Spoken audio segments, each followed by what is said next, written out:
Ready, Scott? Yes. Okay. Good morning, ladies and gentlemen. We want to welcome you to the September 8th, 2025 Bartholomew County Commissioners meeting. This morning, I will lead us in an invocation of pledge. You can rise in this room, please do so. Dear Lord, thank you for this beautiful September morning, and may it be a blessing to all of us here, as those as well here on Zoom.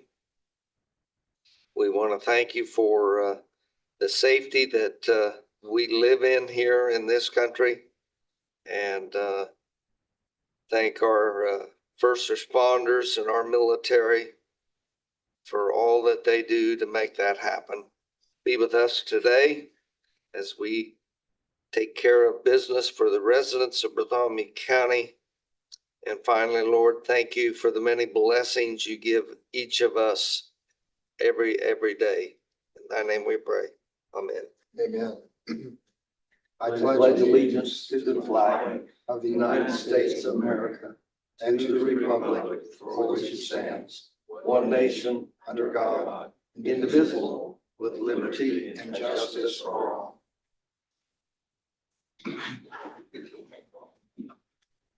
Our first item on the agenda, we've got approval of 2 weeks of minutes. I'll make a motion to approve those minutes.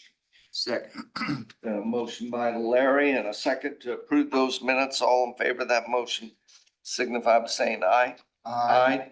Those opposed, motion carries. Tony, you want to read the weekly reports? Sure, happy to. We have 2 weeks of weekly reports for the week of August 25th to the 29th. We had 91 new permits. Fee amount $11,156. Value amount $8,784,580. That included $3.8 million for a ground mount solar system on Jonesville Road for the Columbus City Utilities. And then the week of September 1st through the 5th, we had 37 new permits. Value amount $5,702. Value amount $2,177,031. Bartholomew County continues to build. That report's in the code enforcement office if anyone would like to read it. Thank you, Tony. Next item is county highway report. We have our engineer with us, Danny Hollander. Good morning, Danny. Morning, Danny.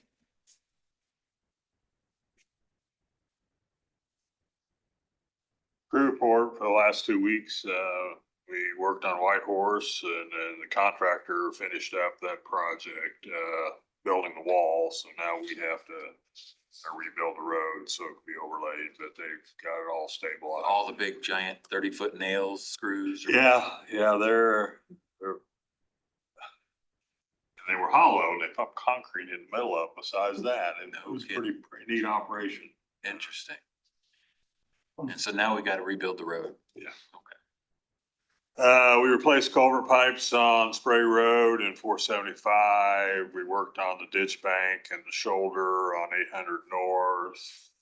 We did dirt work around some of the recent culverts. We put some dirt, grass seed around culverts on 425 East, Base Road, 50 West, 475 East, and 100 West.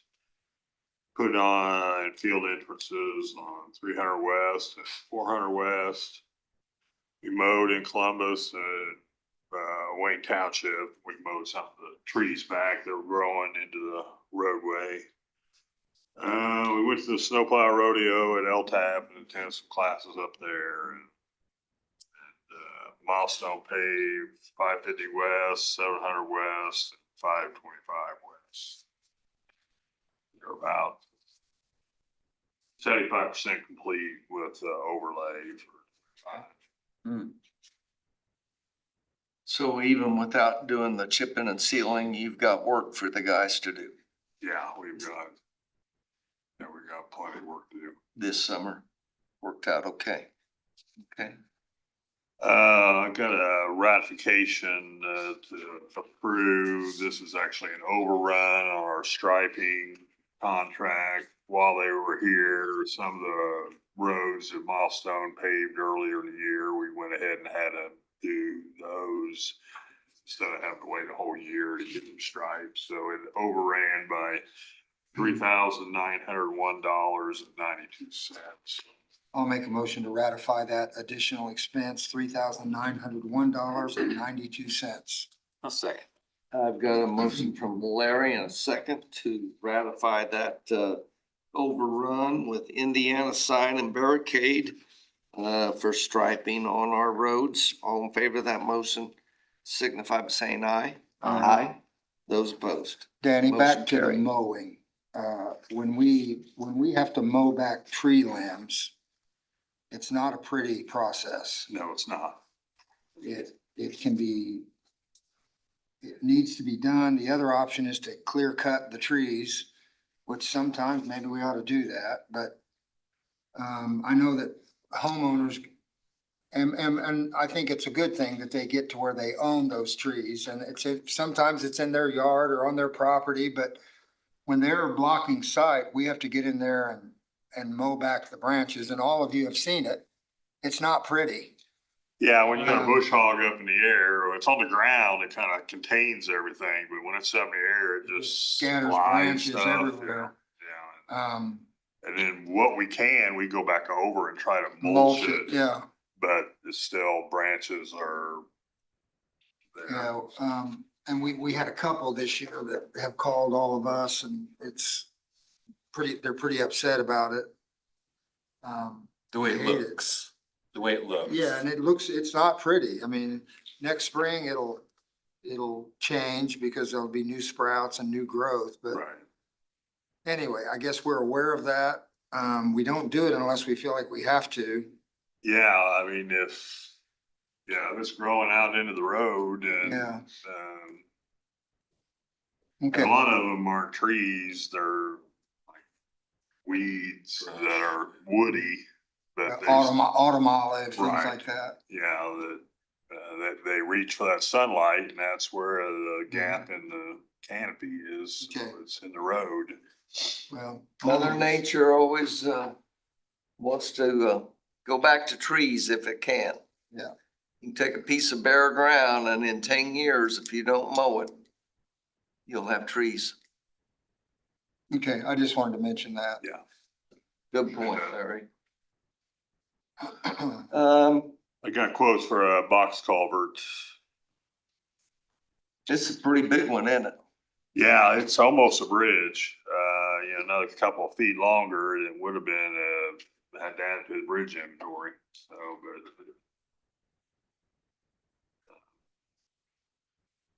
Is that on County Road 750 East? yes. Looks like you got 5 quotes for concrete and aluminum. And the lowest quote was with S&M Precast out of Henryville at $47,183. Next lowest quote was $51,965, so about $4,000 difference. You're happy with that low quote? Yes, I am. I make a motion that we approve this proposal with S&M Precast out of Henryville for $47,183. I'll second. I've got a motion from Tony and a second to award that proposal to S&M Precast. And again, that's for out on 750 East. That price, $47,183. All in favor of that motion signify by saying aye. Aye. Aye. Those opposed. Carl, I have a question Motion for carried. Danny. Yep. When we buy those culverts like that, I mean, that's an incredible amount of weight. Do they deliver them to the site? Yes. Okay, and do they set them in the, No, we Okay. have to rent a crane. okay, so we unload them into the, And we get Crane. the hole all prepared, and then they come in and the crane just picks them off the truck and sits them in the hole. all right, I know the aluminum box culverts that we really like, but they've gotten so expensive. Right. They would build those in place, and then we'd have to lift them and set them. Yeah, we usually set them, build them in a field, All right, And we didn't need a crane. We were able, they were light enough to pick up with an excavator. okay. These But concrete boxes are heavy. And how wide, what's the maximum width they can go on those? the width, you mean Width, span? opening. This one's like 18 feet. It's 16. Well, maybe it's 16, but the old one was 18. I think. Okay, but can they go 20? Can they go 22, 24? What's the I think maximum they length? go whatever you need. I mean, they'll have to make the sides and the top a little thicker to span that, but I don't know, not whatever you need. That may be an Yeah, exaggeration. there's a But I think limit. they can go further. I don't think we're pushing Okay, the I maximum. was just curious. All right, thank you. Tina, before we move on, should I read all 5 quotes for, I think for the record and for the auditor's office? So those 5 quotes, again, S&M precast for a concrete was 47,183. That was the low bid. The next lowest concrete was Civilcon out of Jeffersonville, 51,965.55. And then the third price, actually the highest, was Indiana Precast here at Columbus, 60,971.40. And then Danny did get 2 quotes here for aluminum box culverts. The cheaper one was from E3 Bridge out of Bedford, 61,305. And then the other quote was from Civilcon out of Jeffersonville. And that quote was $70,680.15.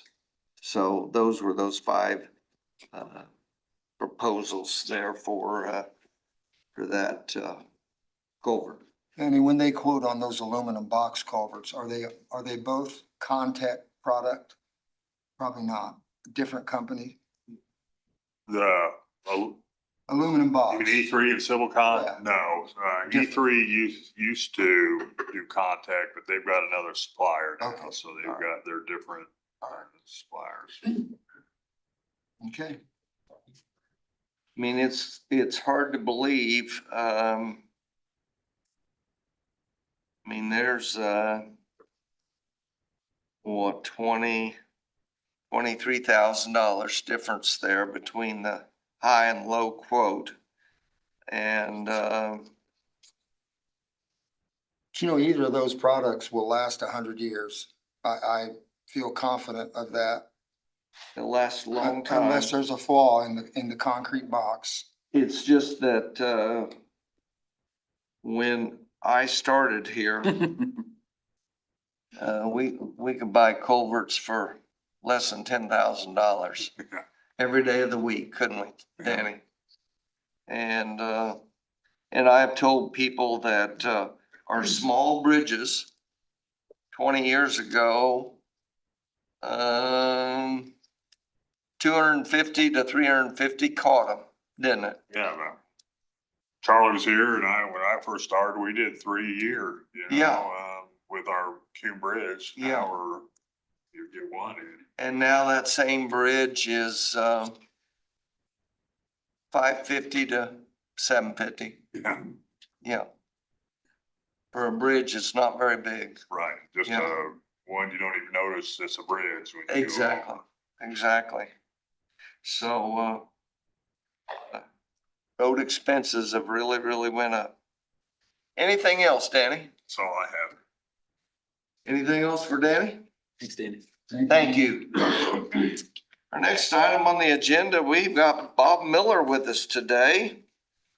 Good morning, Bob. Good morning, gentlemen. Do you want to go ahead and come to table, and you want to bring your guest with you or not? Zach, do you want to come up here?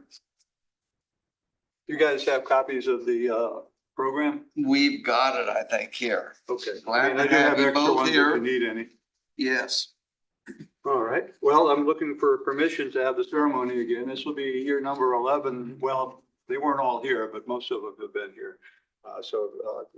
third Friday in September is the 19th at 6:30 behind the courthouse. Usual spot. Usual program. It's less than an hour long.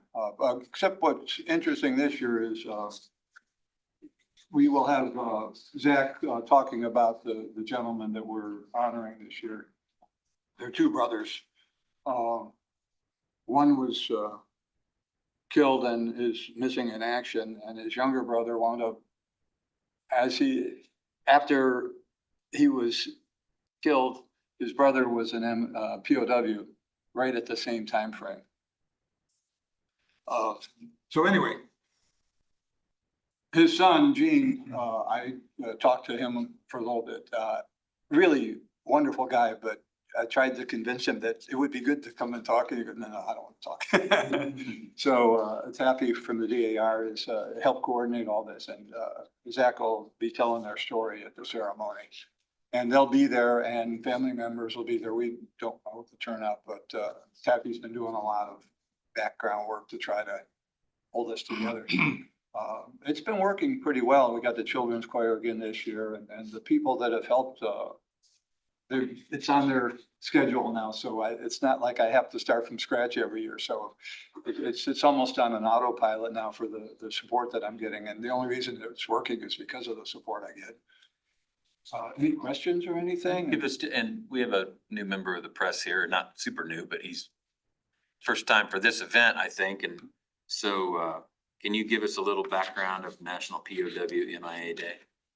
Yeah, it's a day that was established back in, I believe, 74, because of the families of the guys that they weren't getting a lot of accounting information. They weren't getting a lot of information from the government about what's going on. And the families created this day that became a national recognition day. And every year, the president has to approve it. It's not like a Memorial Day or Labor Day or something that's written in stone. Every year, the current president has to approve of this National Recognition Day.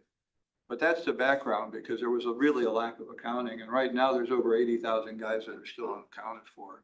And the agency in Hawaii, the Defense Department Accounting Agency, still is finding people. And I'd say at least once a month, if not more often, there's something that comes out about they've found the remains, and it could take 6 months or years for them to actually identify who it was, because they go back and look at the conflict and figure it out.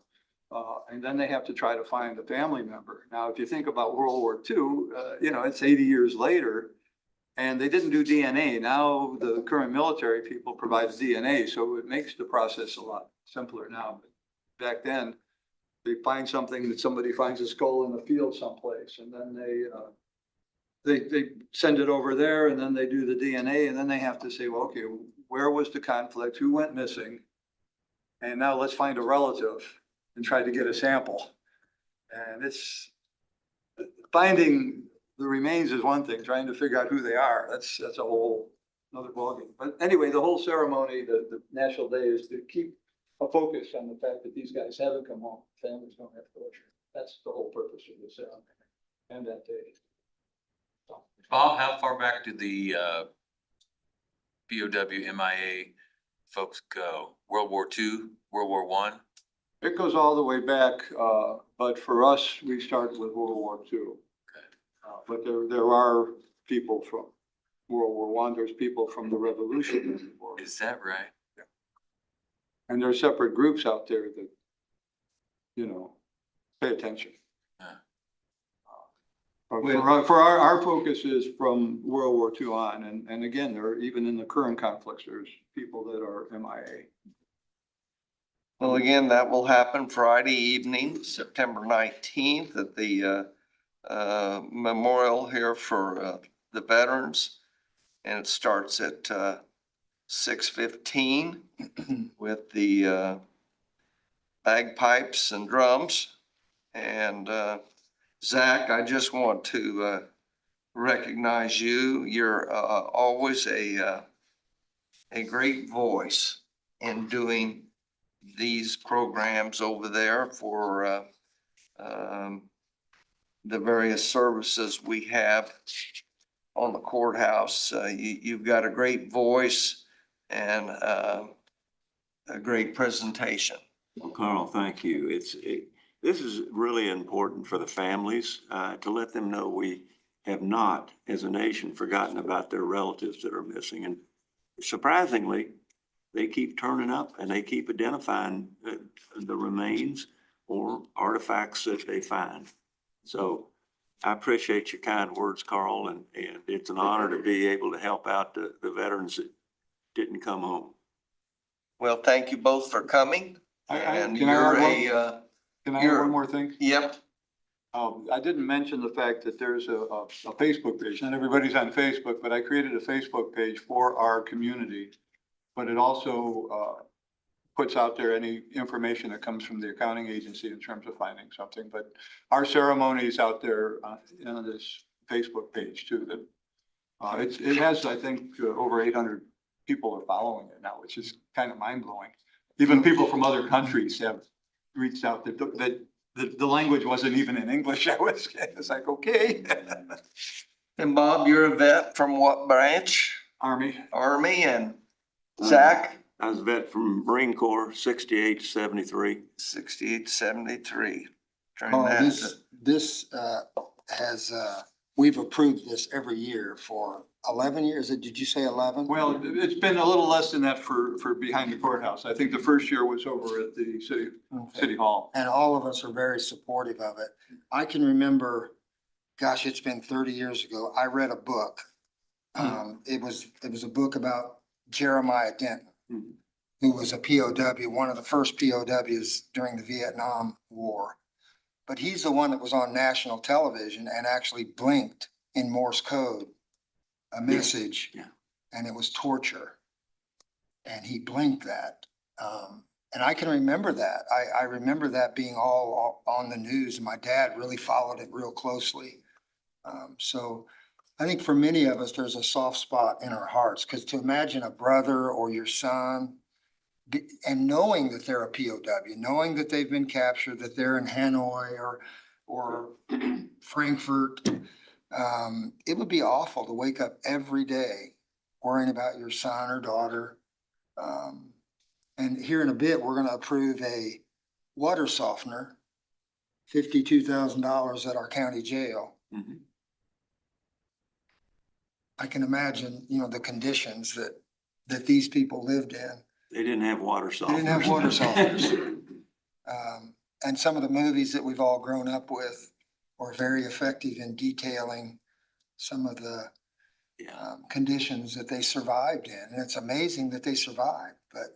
So I'll make a motion, Carl, that we approve this request for recognition of our POW events.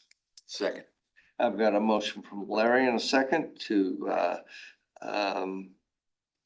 approve this event that will take place on Friday, the 19th at 6:30. All in favor of that motion, signify by saying aye. Aye. All those opposed, motion carried. Thank you, gentlemen. Hey, Appreciate thank your time Thank this you for morning. coming. As you leave, as I look across this audience, we are all, I guess I hate to say it because it dates us all. We are all old enough to remember, we're all old enough that the wall fell in Berlin. And we were all alive, okay? I was at a wedding a week ago in Key West, and one of the groom's good business friends is a German boy from Berlin. He's 45, and he said he was 9 when the wall fell. And he said he can remember, everything that went in or went on at that time. And if I remember right, I think it was in the fall of the year. You guys on the phone can probably Google it really quick, but I think I came in from, working in the fields, and it was on TV. And it was at night. I know it was night over there. It was night here, but, anyway, he said that, it was a crazy time when he grew up there. And, a real personal guy and, but, anyway, just, a lot of human conflict, in the world and still isn't over, is it? No. Yeah. Well, I tell you what, all I can say is I appreciate the support. The commissioners have continued to give the veterans in this community and all the work that goes on behind the scenes. So thank you all. Thank you. We're in a good county. Thank you, Zach. Thank you, Bob. I moved here. November 9th, 1989. Huh? November 9th, 1989. So it was during the fall and evidently I was not done combining yet. Because I can remember coming in and, flipping the TV on and, I cannot. So Carl, the first time you told that story, you told us that you were planting soybeans. No. But I cannot remember, it seemed to me like there was fairly, recognizable correspondence there broadcasting, but, Big deal. but it was a big deal. It was a big deal and see him, hammering and trying to knock holes in that wall. It was something. Mr. Gorbachev, tear down that wall. Yes, yeah. Hey, our next item this morning, we've got an item here with Link Fulp, our Health Department Administrator, Director of Environmental Health. Good morning, Link. Aaron Sanders, Assistant Director, to come and present. Hello there, Aaron. How are you? He's What doing do this we got meeting, I'm here? doing council this afternoon. Okay. So there you go. You're wanting to, what, place a defibrillator in the courthouse? Correct. There was a request from Chris West that AED unit was getting older in age, and they were requesting us to provide a new AED for that building, and we used our Health First Indiana funds to provide that. And just part of the Health First Indiana funding process, we have to go through a memorandum of understanding. Gotta Okay. check a box. Yes. Okay. Well, we need it. So I would make a motion that we approve that MOU with the Environmental Health Department and the Bartholomew County Courthouse in order to use Health First Indiana funds to put a defibrillator unit in the courthouse. I'll second. I've got a motion from Tony and a second to enter in this MOU with in the Health Department to place a defibrillator in the courthouse. All in favor of that motion, signify by saying aye. Aye. Those opposed, motion carried. There you go, gentlemen. All right. Thank you. Thank you very much. And thanks guys. for allowing us to get a little bit of those funds Well, for internal use. yeah, the Parks Department has received 3 of those units as well. Okay. So that'll be helpful to You them. get them all from the same outfit generally? Yeah. Yep. It's good. So they're each about 1,400 apiece. Thank you, Link. All right, Thank you, Aaron. Thank you. Have a good day. Rick Trippy, our maintenance supervisor. We've got an item for you. We're gonna buy an equipment trailer, right? Correct. As you know, 911 replaced their generator. So we took the older generator and put it on our equipment trailer to make it portable, so we can use it other places throughout the county at our buildings and stuff if possible. So now I'm needing to replace that equipment trailer with a new one. Okay, and you've got 3 quotes here. You got one from Trailer Sales of Indiana out of Shelbyville. I just was by there the other day. $14,390. We've got a quote here from Trailers of Indiana LLC out of Albany, Indiana, $1,490. $969. And then we've got a quote here from Spencer Trailers Incorporated at Spencer for $19,495. And all of them are quoted pretty much apples to apples, Correct. and the low quote works. Low quote works. Okay, I'd make a motion, then we go ahead and award that quote proposal to Trailer Sales of Indiana out of Shelbyville, $14,390. Second. Motion by myself and a second. All in favor of that motion signify by saying aye. Aye. Those opposed, motion Do we carried. already have a ball and a flatbed? Or do you have it in a pickup? In a pickup. Okay. Okay. That work? That works. Thank you, Thank Rick. you. Thank you. Next item on the agenda, we got Brandon Slate with us. Brandon, good morning. Good morning, Commissioners. Well, Larry's already kind of mentioned it, but He broke the ice. yeah, he broke the ice. Go ahead. I've got a request to repair and rebed 5 water softeners here at the jail. Our request is to use the low quote of $51,332.02 from Industrial Water Solutions. We had a second quote from Colligan out of Indianapolis for $84,629.65. Now, Carl and Brandon, let me defend my statement. The purpose of that water softener is not to keep the hair soft of our inmates, but it makes a big difference in the maintenance of our equipment, the dishwasher, things like that. It saves a lot of wear and tear and extra chemical expense. So, Tony, it's not to keep your beard soft or your tattoos bright. You know, limp damaged hair is a cruel and Yeah. unusual punishment. Right, that is cruel and unusual, but it would be, We have a lot of Just- copper piping, and And O-rings. that hard water is it can do a number on that. okay.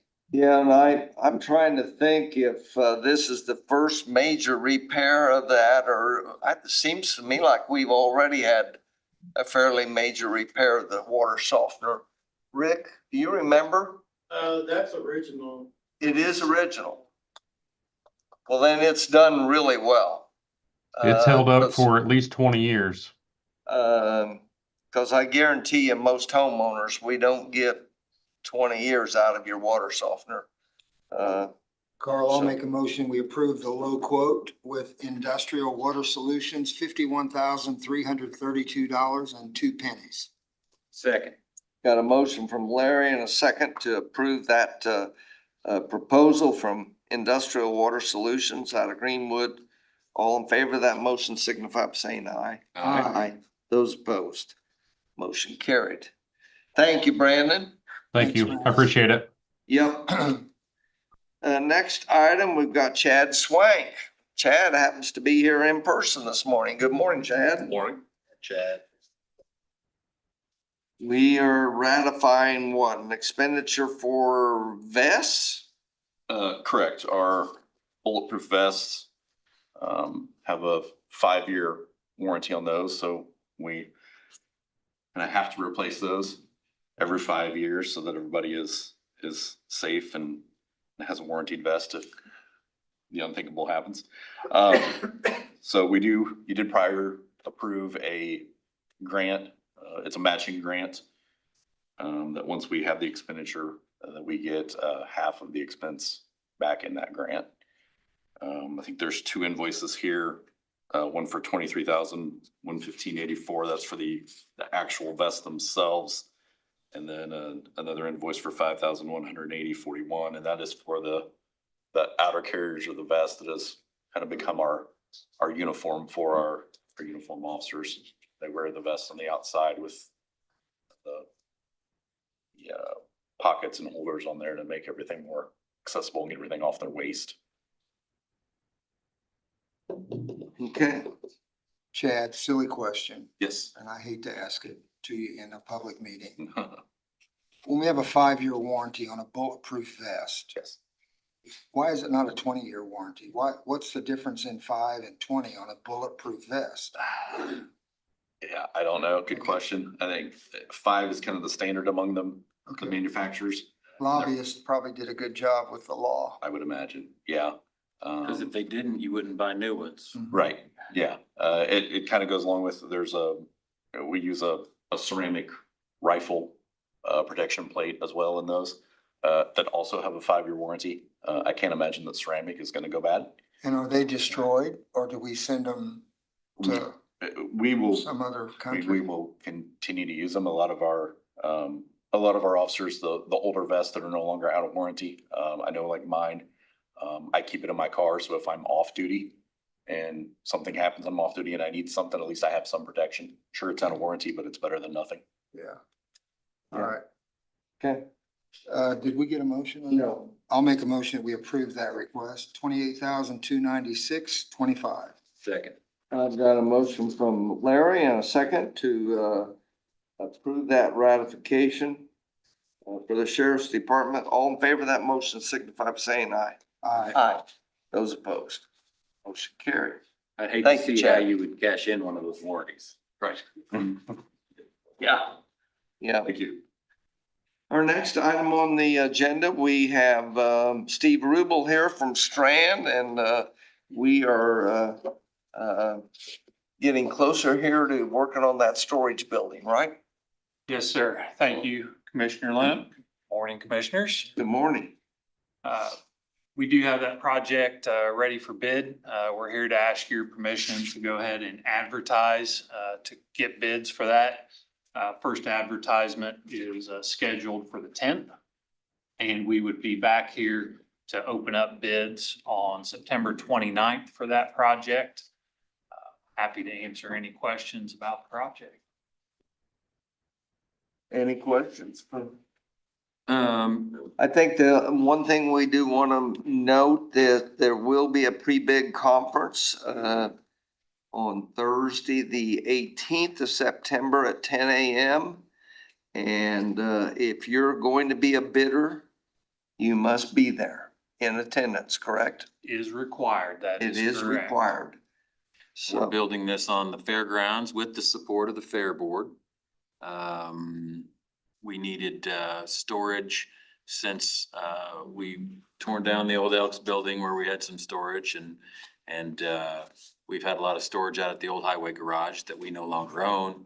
And we need to get that stuff out of there, and lots of different departments, particularly in the courthouse, have to keep evidence and different things for 50 years.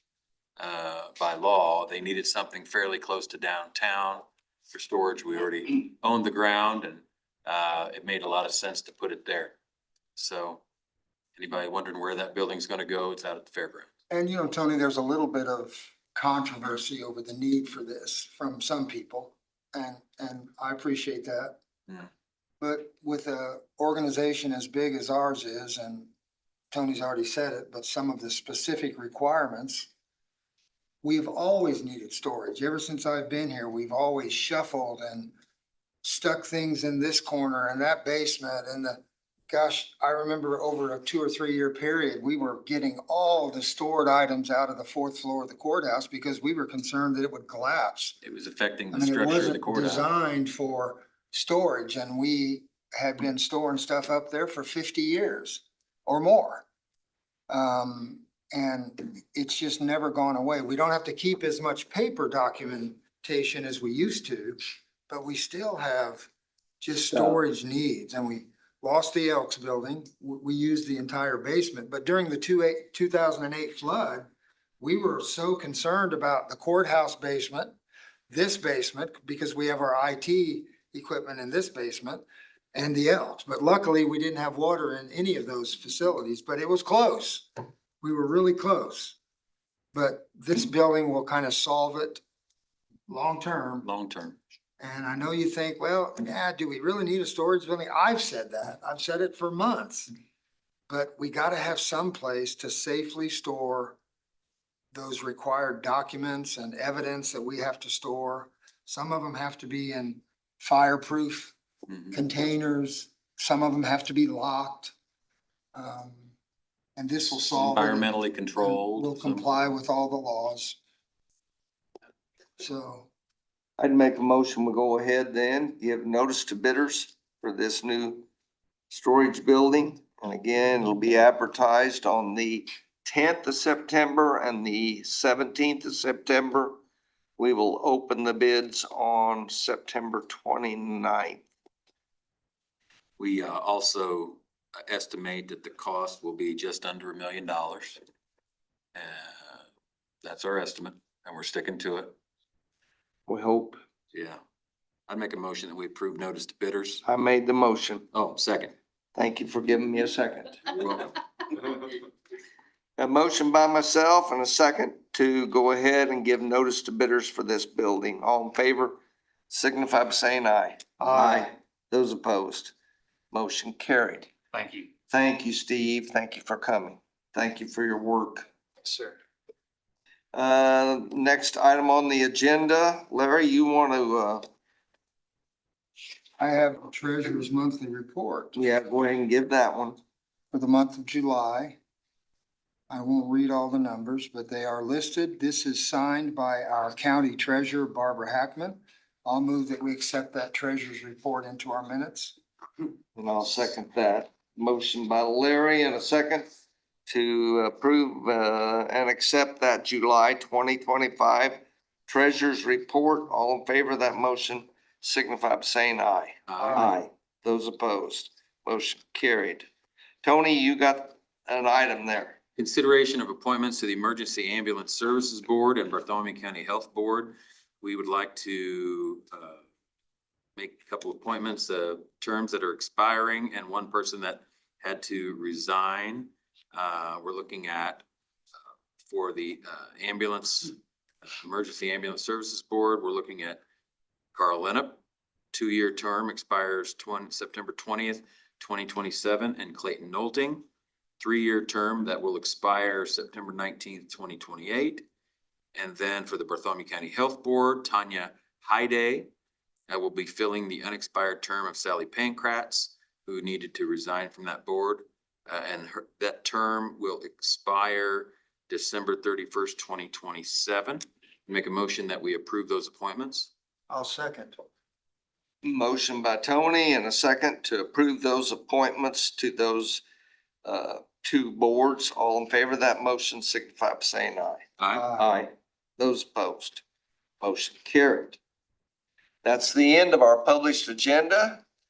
Any items, miscellaneous items for the commissioners to consider today? Items from the public? Hearing no noise, we'll be back.